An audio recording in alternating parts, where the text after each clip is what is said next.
दोस्ती हम नहीं तोड़ेंगे। না, এটা কোনো শিশুতোষ কার্টুন নয়, বরং আন্তর্জাতিক রাজনীতিকে ব্যঙ্গ করে তৈরি এক ভিডিও, যার রীতিমতো ভাইরাল। ভারতীয় সংবাদ মাধ্যম ইন্ডিয়া টুডে প্রকাশ করেছে মোদি পুতিনের দোস্তি আর ট্রাম্পকে কটাক্ষ করে বানানো হাস্যরসাত্মক অ্যানিমেশন ভিডিও। আর এটি প্রকাশের পরেই ঝড় উঠেছে সোশ্যাল মিডিয়ায়।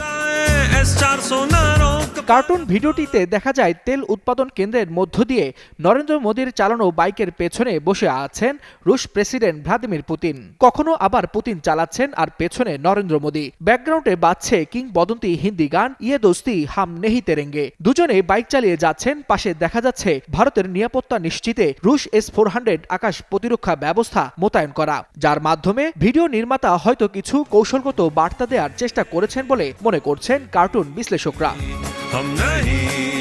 তবে মজার দৃশ্য আরো বাকি ছিল ভিডিওটির শেষ অংশে। বাইক গিয়ে থামে একটি তেল পাম্পে। একপাশে রাশিয়ার তেল আর অন্য পাশে যুক্তরাষ্ট্রের পাম্প। সামনে দাঁড়িয়ে আছেন মার্কিন প্রেসিডেন্ট ডোনাল্ড ট্রাম্প। মোদি ও পুতিন রাশিয়ার পাম্প থেকেই তেল নেন। এরপর ট্রাম্পের মাথার ক্যাপ নিয়ে ছুট। মুহূর্তেই ক্ষিপ্ত ট্রাম্প আর নেটিজেনদের হাসির রোল।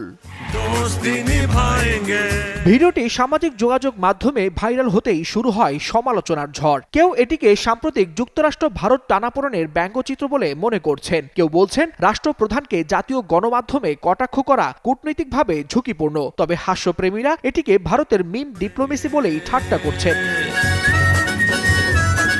পুতিনের ভারত সফরের পর এমন কার্টুন সামনে আসায় কূটনৈতিক অঙ্গন যেমন তাকিয়ে আছে, তেমনি সোশ্যাল মিডিয়া মেতেছে হাসি বিদ্রুপে। আঞ্চলিক রাজনীতির টানাটানিতে এবার যোগ হলো ভারতীয় ব্যঙ্গচিত্রের নতুন অধ্যায়।